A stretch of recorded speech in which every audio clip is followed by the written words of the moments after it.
We have three things planned for this session, the final session. First is that, of course, this slot originally was for the keynote speech 3 for Norman Clark to deliver his keynote speech. Norman, as I announced yesterday, couldn't make it to the conference because he has been taken ill by influenza. However, he has very kindly made his paper, which is very interesting, and his PowerPoint slides available to us, and we will put it up on the website, so for all of you can access his publication. We'll also invite Norman for to inquire if he's interested in including that particular paper for publication. And publication is something which we are also going to talk about in this particular session. But Sola is going to take the lead because it relates to Africa and Nigeria in particular. Sola is going to take the lead in terms of discussing some of the ideas that Norman talks about in his paper.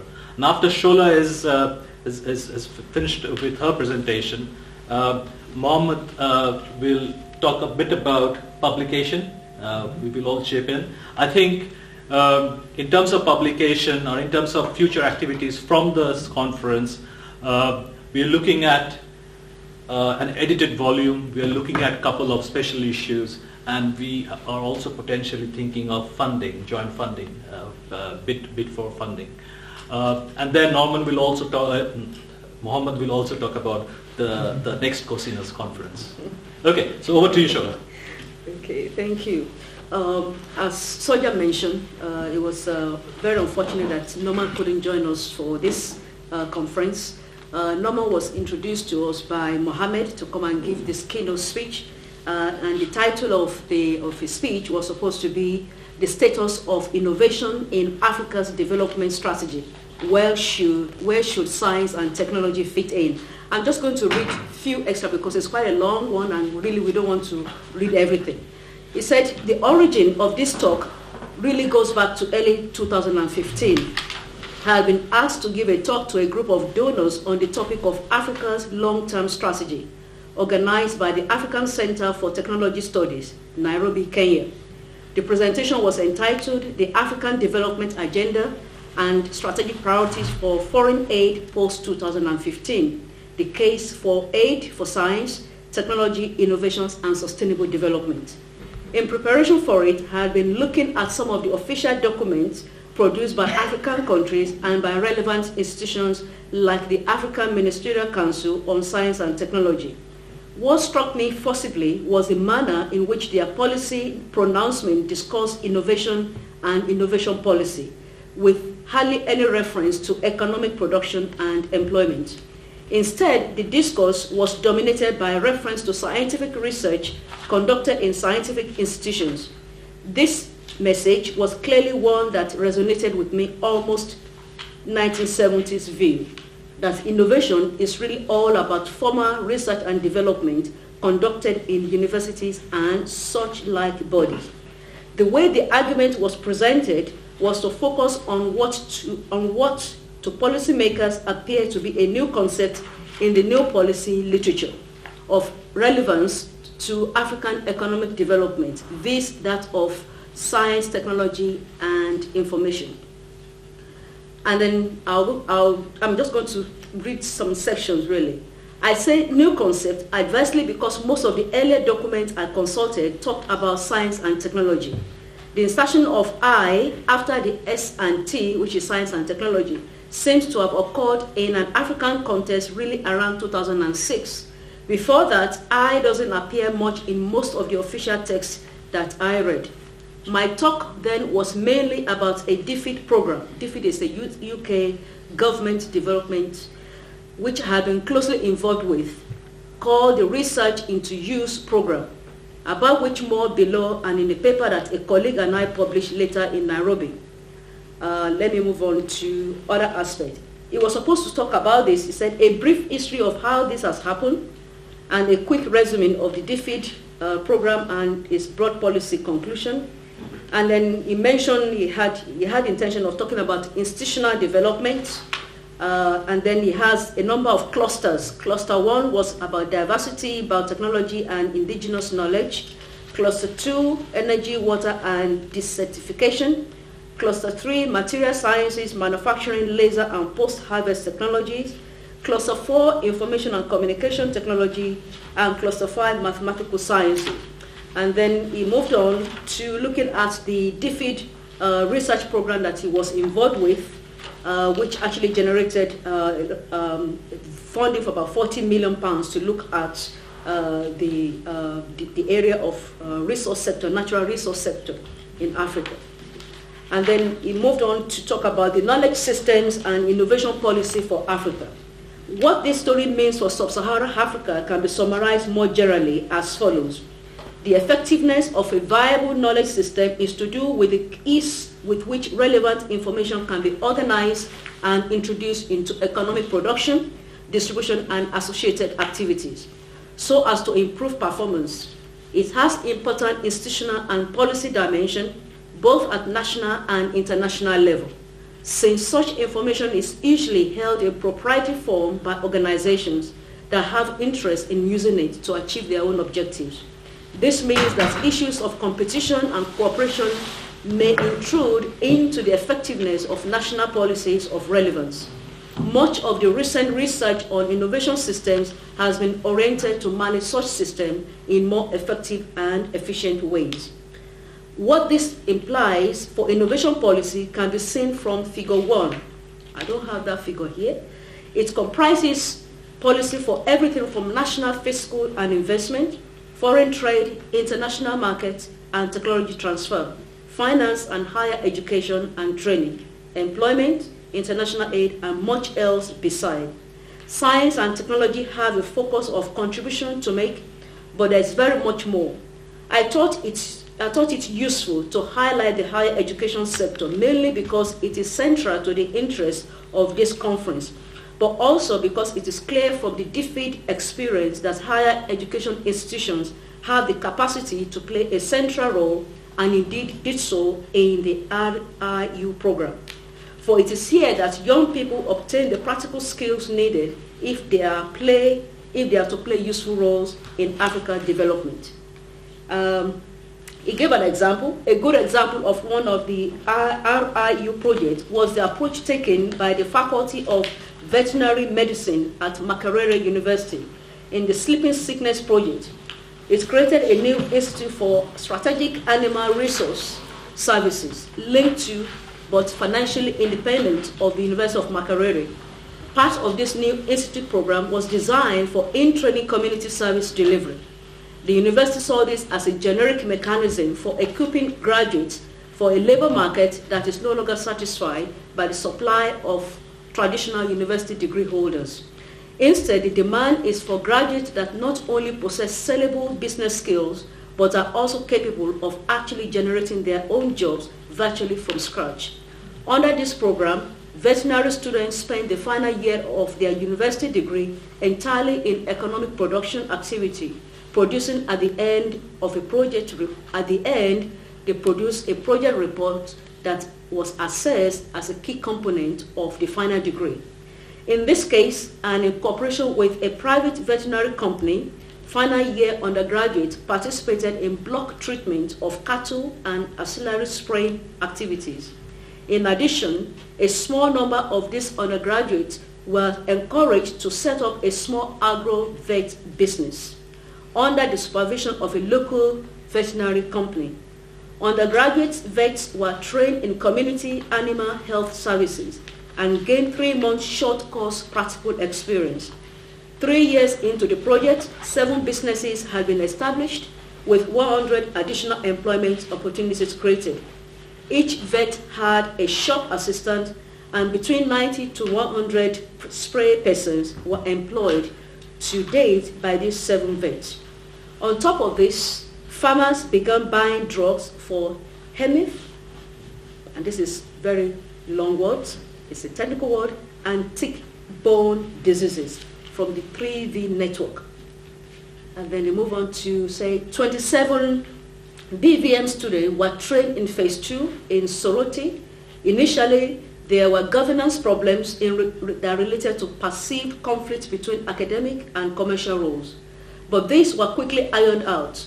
By the end of the project, the IRU team had evidence that the AFRISA approach started to be examined by other African universities, and cognate work had begun in Nigeria. In conclusion, Norman said, I began this talk with an emphasis on the use of the term STI as a focal point for Africa's development policies. It has struck me for many years now that more needs to be done to link education with economic production. I spent a short time of time, 1 year, as Vice Chancellor of an African university, and one of the conclusions I reached very quickly was how little interaction there was between academic study and the world of work. This was the case not only in my own university, but in all the other HE bodies that I came in contact with. In the science and engineering faculties, relevant equipment and materials are often absent or at best inadequate, and very little seems done to train students for the working world. Instead, many universities become degree machines, churning out young people with paper qualifications but little use. The inevitable results follow. In my own university, a very few graduates were successful in local job markets. Most went on if they could study for higher degrees at master's level. But even then, future employment directly was uncommon. Instead, what we saw portrayed a knowledge which in many parts of Africa appears to be getting out of control, turning out increasing numbers of graduates who have little hope of gaining useful employment.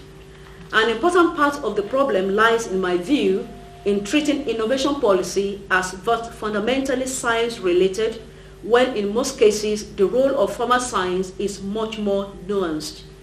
What the RIU program, pioneered by DFID, appears to have shown empirically, and really for the first time, is that effective technology development and related innovation, at least in the natural resources sector, depends upon science being drawn into a complex system context and as and when needed, not pushed out by R&D bodies in the hopes of finding a market.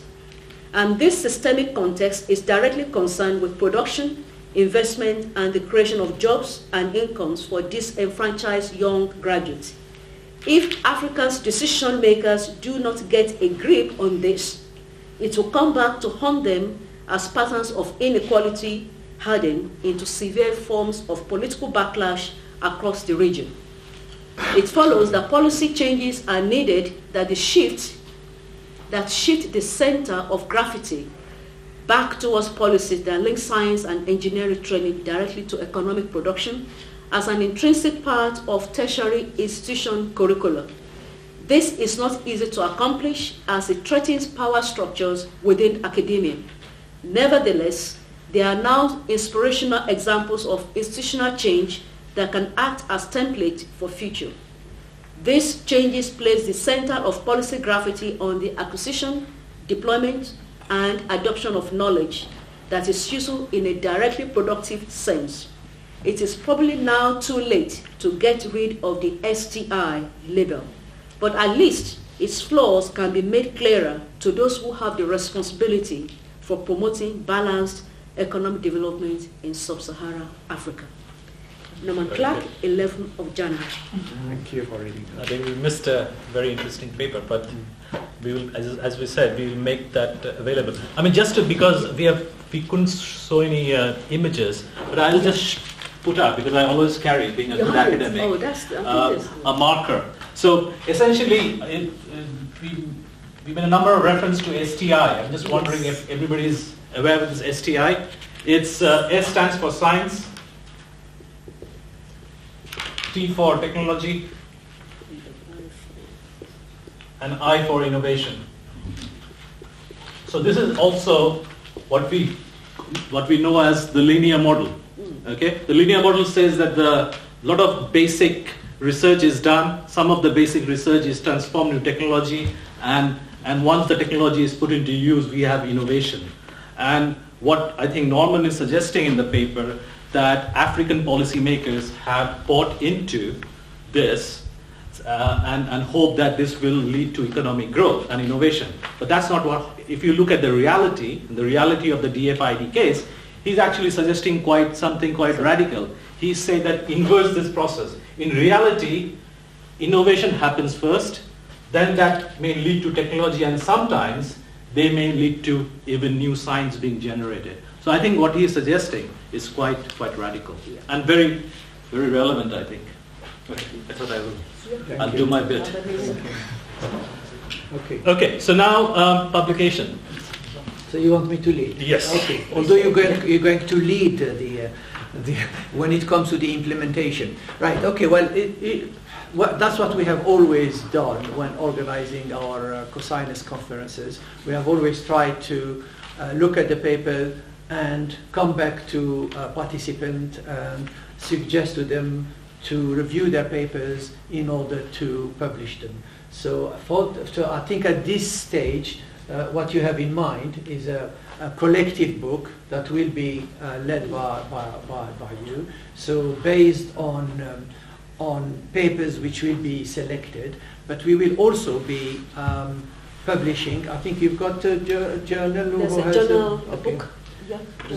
So we got probably two journals. There is my journal. I am happy to look at the possibility of having two special issues drawn from this conference, and maybe if you've got an offer of a third special issue, and just probably from what we did in the past, a paper can be in a special issue if you want, and a book, but we will suggest some changes to be made in terms of the title and in terms of how things are being presented. We did that in the past, so we can help you with some kind of comment and recommendation, but that's what we have done, and that's what we would like also to do this time in terms of exploiting knowledge suggested by the entrepreneurial university by publishing it.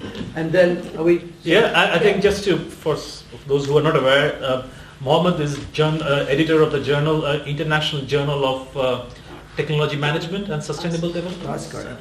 So, and so we are looking at a special issue in that particular journal. But as also Mohammed said that he may also consider paper submission to be published in the general issues as well. And the special issue will be guest edited by you. And then we have also in proposition to have a book edition. We are currently talking to Routledge, and they have actually invited us post this conference to begin conversation to select some papers. So at least we'll be looking at about maybe 8 good papers that we can propose for special book volume on this series as well. Yeah, and so those of you who are interested in turning your conference paper into a journal article, and so please email us at cosinus at brookes.ac.uk if you're interested in I your suggest paper. That you should send a reminder. We'll send across. Use the push approach. Opportunities for development. Yes, we'll do that. The other thing, the last thing which I think we can do following from this conference is look at opportunities for bids. So do you have anything any idea, or is something we take it? No, I think I'll leave it to you. Okay. So that's something again. Peter, I know that you are interested in organizing or being associated for some bid funding, and so that and there may be others who may also be interested as part of the network, and the network can then bid for external funding. So again, we will send out a general email. That's right. And if you are interested, do respond, so we know that who all are interested when we consider bidding for external funds. I mean, for example, the colleagues from Sweden, before they left this morning, they've already expressed their interest to develop their paper into publication. So they're very, very keen. And I'm sure many of you will be here as well to take your paper to the next level which is really, so the conference is a means to the end. The real outcome is getting papers out of the conference. Yeah. And we hope that you'll I be think interested in doing that. from previous conferences, I think we have only Kelly who is around, but that's what we've done with the Swedish colleagues, with Kelly. I think we have tried to improve the papers, and we have, did you have your paper published? Was it just one paper or two papers, Kelly? One paper, and Lars and other colleagues have published it. So I think what we'll do, we send them a reminder, and we start the process of looking at the papers, sending the guidelines to authors in order to comply with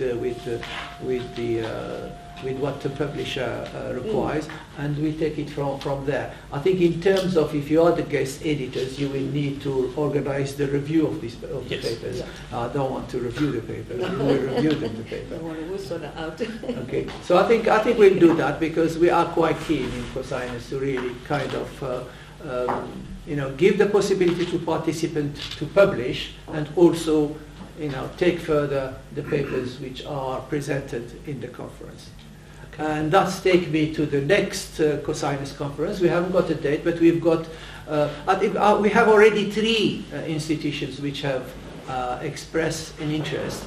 The first institution is a colleague from South Korea, but he hasn't been able to comment. He hasn't contacted me since the offer was made by him, so I need to come back to him. And then we have the colleagues from Morocco and the colleagues from Algeria, Algiers, who are also interested, and I think they probably, all of them, need to talk to their dean or their whatever, and then come back to us with some kind of suggestion in terms of what they can offer to organize this conference, and then we can discuss the date. Is essentially the date for 19 or whatever, but we will be organizing the 6th COSINUS conference, where it's more likely to be outside the UK at this stage, and then we will be informed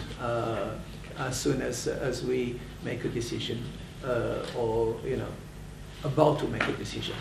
And I'll take this opportunity to thank Sola and Surja for hosting the 5th COSINUS conference. They have done a beautiful job, and I will ask you to share your